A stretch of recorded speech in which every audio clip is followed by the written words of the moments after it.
Hello everyone, welcome to RPSC study hub. Hindi में एक अच्छा निबंध कैसे लिखें आरएएस मेंस के लिए। टॉपिक है राष्ट्र निर्माण में युवा शक्ति। आपकी अपकमिंग जो एग्ज़ाम है आरएएस मेंस, उसके लिए राष्ट्र निर्माण में युवा शक्ति काफ़ी इंपॉर्टेंट टॉपिक है। तो वीडियो को आप एंड तक ज़रूर देखिएगा। प्रॉपर निबंध किस तरह से लिखा जाएगा उसके बारे में हम डिटेल से बात करेंगे। सबसे पहले हम बात कर लेते हैं राष्ट्र निर्माण में युवा शक्ति को, हम आंसर को मतलब ये निबंध को हम फ्रेम किस तरह से करें। तो फ्रेमिंग की बात आती है, सबसे पहले हम प्रस्तावना लिखेंगे। प्रस्तावना से पहले हम कोई कोटेशन दे, युवा शक्ति से रिलेटेड कोई भी कोटेशन हो जो काफ़ी इफेक्टिव हो वो लिख सकते हैं। उसके अलावा कोई भी कहानी बनाकर लिख सकते हैं या फिर करंट से कोई एग्जाम्पल हो वो लिख सकते हैं। तो प्रस्तावना इस तरह हो कि युवा शक्ति के बारे में प्रॉपरली क्लियर हो जाए कि युवा शक्ति एक्चुअली होती क्या है, उसमें हम लिख देंगे। फिर उसके बाद में हम बताएंगे कि राष्ट्र निर्माण में युवा शक्ति का योगदान कहाँ कहाँ है, किस किस क्षेत्रों में योगदान हो रहा है, सरकार की कौन कौन सी योजनाएं हैं वो इसमें काम कर रही हैं, प्लस में युवा शक्ति के बीच में चुनौतियाँ कौन कौन सी हैं, चुनौतियाँ हो गई। फिर उपसंहार में बताएंगे कि इनका समाधान करते हुए अपने जो सुझाव है वो 1-2 लाइन में हम दे देंगे। तो हमको सारे एस्पेक्ट कवर करते हुए निबंध को लिखना है। तो हो गया हमारा उपसंहार, हो गया राष्ट्र निर्माण में युवा शक्ति का योगदान क्या क्या होगा, किस किस क्षेत्रों में युवा शक्ति होगी, प्लस में युवा शक्ति के सामने चुनौतियां समस्याएं क्या क्या हैं। तो आइए बिना टाइम को वेस्ट करते हुए हम आगे चलते हैं। राष्ट्र निर्माण में युवा शक्ति। युवा अगर ठान ले तो तूफान रुक जाते हैं, युवा अगर ठान ले तो पहाड़ हिल जाते हैं। मैंने एक कोटेशन निकालने की कोशिश की है ताकि आपको एग्जाम, अब काफ़ी कम समय बचा है, लगभग 1 महीना ही बचा है, तो आपको कोटेशन ढूंढना ना पड़े। तो मैंने खुद से ही ये कोटेशन जो है आपके लिए ढूंढ कर ये तैयार कर दिया है कि ये आप कोटेशन युवा निर्माण से रिलेटेड, युवा शक्ति से रिलेटेड, युवा के बारे में कोई भी अगर ऐसे आता है तो आप ये कोटेशन लिख सकते हैं। युवा अगर ठान ले तो तूफान रुक जाते हैं, युवा अगर ठान ले तो पहाड़ हिल जाते हैं। ओके, अब आगे चलते हैं हम। उपयुक्त पंक्तियां इस बात का एहसास कराती है कि युवाओं में असीम शक्ति है। जिस प्रकार इंजन को चलाने के लिए ईंधन की आवश्यकता होती है, उसी प्रकार युवा राष्ट्र रूपी इंजन में ईंधन का काम करते हैं। ये ईंधन यहाँ पे गलत लिखा हुआ है, ईंधन है, ई के ऊपर डॉट भी आएगा। युवाओं की राष्ट्र निर्माण में महत्वपूर्ण भूमिका होती है। युवा राष्ट्र की आवाज होते हैं तथा कच्चे संसाधन की भांति राष्ट्र के निर्माण में सहायक भी होते हैं। तो इस तरह से आपको मतलब एक अच्छी भाषा जो है वो लिखनी है। अब बात करते हैं, यहाँ प्रश्न यह उठता है कि हम युवा किसे कहेंगे। युवा, यूथ इन इंडिया रिपोर्ट 2022, कोई भी रिपोर्ट हो, 15 से 29 आयु वर्ग के नागरिकों को युवा के रूप में परिभाषित किया गया है। अलग अलग रिपोर्ट में जो है ये क्राइटेरिया जो है यहाँ पर अलग अलग हो जाता है।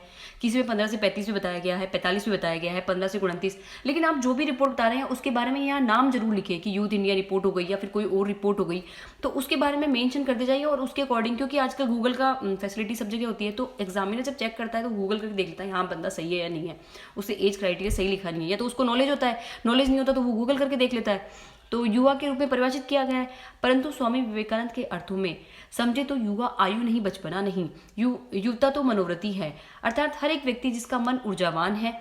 भारत दुनिया में सबसे अधिक युवा आबादी में से एक है। अब नेल्सन मंडेला जी का भी हम जिक्र कर देते हैं यहाँ पर।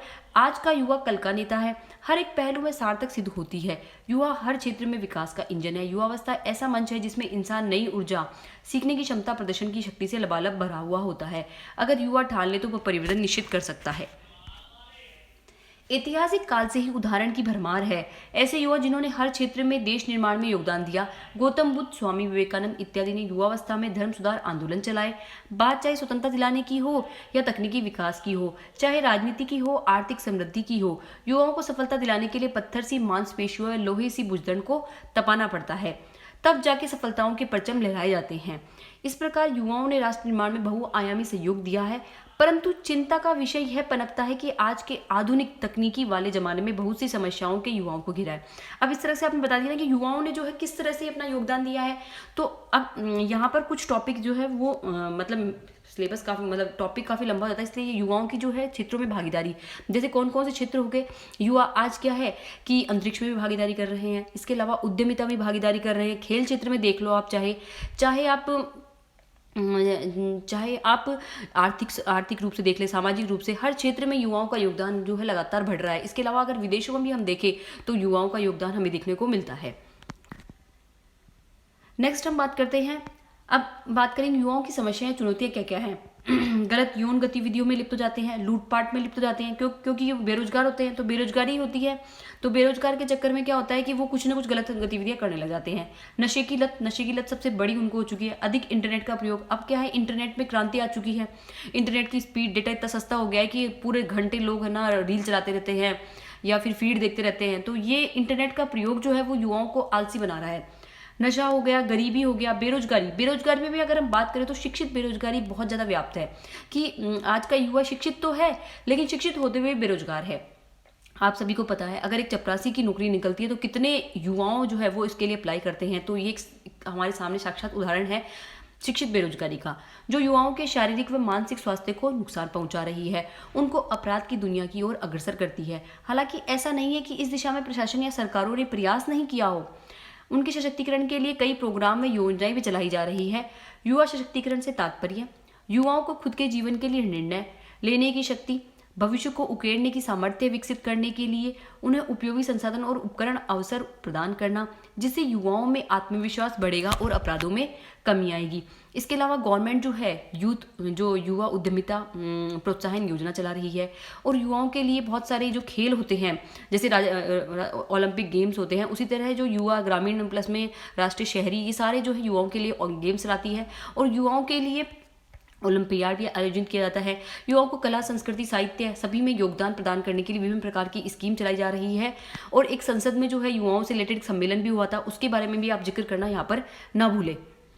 एक भागीदारीपूर्ण लोकतंत्र का विकास हो सकेगा अगर हम युवाओं की भागीदारी बढ़ाएंगे। तो युवा होना एक वरदान के साथ जिम्मेदारियों का एक अमर एहसास भी है। अब हम बता देंगे कि युवा होना ऐसा नहीं है कि वरदान ही है, मतलब युवाओं को सब कुछ मिल रहा है, लेकिन इसके साथ एक जिम्मेदारी तो आती है कि उसके राष्ट्र के लिए क्या करेगा, अपने राज्य के लिए क्या करेगा और अपने घर परिवार के लिए क्या करेगा। तो उसके लिए कंप्लीट जिम्मेदारी एक तरह से आ जाती है। तो सबसे पहला दायित्व जो होता है वो राष्ट्र के लिए क्या करेगा, अर्थात समाज व खुद के प्रति स्वयं कुछ दायित्व भी है। समाज व खुद युवाओं को चाहिए कि वे उच्च शिक्षा प्राप्त कर तकनीकी ज्ञान अर्जित कर राष्ट्र निर्माण में भाग लेवे, समाज में धर्म व नीति के मार्ग को प्रशस्त तथा आदर्श का पालन करे। अब युवाओं का खुद को कर्तव्य क्या होगा कि वो शिक्षा तो प्राप्त करे, साथ में तकनीकी ज्ञान भी अर्जित करे, ताकि तकनीकी ज्ञान उनको मिल जाएगा तो वो राष्ट्र के निर्माण में निश्चित रूप से ही क्या करेंगे, वो निर्माण में भागीदारी करेंगे।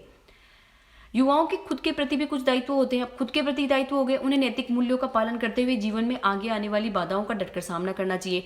अगर युवाओं के नैतिक मूल्य स्ट्रांग होंगे तो भटकेंगे ही नहीं, नशे की लत में नहीं आएंगे, यौन अपराधों में नहीं आएंगे, इसके अलावा कोई भी गलत आदतें हैं उनसे लिप्त नहीं होंगे। अगर हम उन्हें नैतिक मूल्यों का पाठ पढ़ाया जाएगा तो संभवतः ये संभावना क्या कंप्लीट है कि वो अपने जीवन की आने वाली जितनी भी बाधाएं हैं उनका डटकर सामना करेंगे, क्योंकि उनके मूल्य स्ट्रांग होंगे तो वो खुद को स्ट्रांग भी बनाएंगे और साथ ही किसी लालच के चंगुल में भी नहीं फंसेंगे। अब आज का युवा की समस्या एक ये भी है कि वो आतंकवाद की ओर झुक जाता है, क्योंकि स्लीपर सेल वगैरह बन जाते हैं या फिर छोटी सी नौकरी के लिए वो उनको बेरोजगारी इतनी ज़्यादा हो जाती है उनकी कि वो नक्सलवाद को ज्वाइन कर लेते हैं या फिर आतंकवाद को ज्वाइन कर लेते हैं। तो मजबूरी जो है वो उन्हें कुछ भी करने के लिए मजबूर कर देती है। तो हमारा दायित्व क्या बनता है कि उनको हम क्या करें, रोजगार दें, तकनीकी शिक्षा दे। जो ITI जैसे संस्थान हैं, औद्योगिक संस्थान हैं, उनके थ्रू इनको पूरा जो है प्रशिक्षण दिया जाए, ट्रेनिंग दी जाए। उससे क्या होगा, युवा जो है वो अगर शिक्षित हो जाएगा तो रोजगार पाने के लिए होगा। प्लस में रोजगार मेलों का आयोजन किया जाता है जो कि सरकार का सराहनीय कदम है। उसमें ज़्यादा से ज़्यादा युवाओं को जो है वो नौकरी मिले, चाहे सरकारी मिले तो चाहे प्राइवेट, कैसी भी नौकरी का जो है वो उनको किया जाए, दावा किया जाए। आदर्शों के बिना समाज अस्वस्थ है। युवाओं से अपेक्षित है कि स्वयं समाज और राष्ट्र रूपी उपयुक्त तथ्यों को सर्वहारिता से समग्र विकास पर ध्यान दें और देश को गौरवान्वित महसूस कराएं। पुष्प को पल्लवित करने की जिम्मेदारी अब उन्हीं के कंधों पर है। अब हम एक J.E. लुइस का कथन है, उससे हम एंड भी कर सकते हैं। और ये तो एक आदर्श निबंध मैंने लिखने की कोशिश की है, हो सकता है कि मुझसे भी कोई बेटर निबंध लिखता हो। तो अगर राष्ट्र निर्माण में युवा की जो भागीदारी है उससे रिलेटेड आपको और भी कोई अच्छी बातें हैं तो आप कमेंट बॉक्स में लिख सकते हैं। ज्ञान शेयर करने से बढ़ता है तो और भी लोगों को पता लगेगा, ठीक है। तो प्लीज़ कमेंट बॉक्स में आप जरूर युवाओं से रिलेटेड आपके जो भी विचार है लिख सकते हैं। तो युवावस्था एक बार मिलती है, यदि इसका सही उपयोग किया जाए तो यह एक बार ही काफ़ी है। J.E. लुइस का कथन आप एंड में लिख सकते हैं, बीच में भी आप कहीं भी लिख सकते हैं। आप अपने अकॉर्डिंग इसको समराइज या अपने हिसाब से इसको कंपाइलेशन कर सकते हैं। कुछ अच्छी बातें हैं तो आप अपनी नोट डाउन भी कर सकते हैं, क्योंकि एग्जाम में क्विक रीजन में काफ़ी हेल्प होगी। आप वीडियो देख नहीं पाएंगे उस टाइम पे, या फिर वीडियो को सेव कर लीजिए। आपके पास काफ़ी ऑप्शन है, लेकिन मेरा सजेशन यही है कि अभी आप वीडियो को पूरा देखिए और जो जो बातें आपको अच्छी लग रही है, जो जो आप ऐड करना चाहते हैं, वो अपने नोट्स में लिखते जाइए। ओके, नेक्स्ट जो वीडियो होगा उसमें मैं नेक्स्ट टॉपिक पर आपके लिए और भी अच्छे अच्छे निबंध लेकर आऊँगी। So thank you for watching this video. Bye.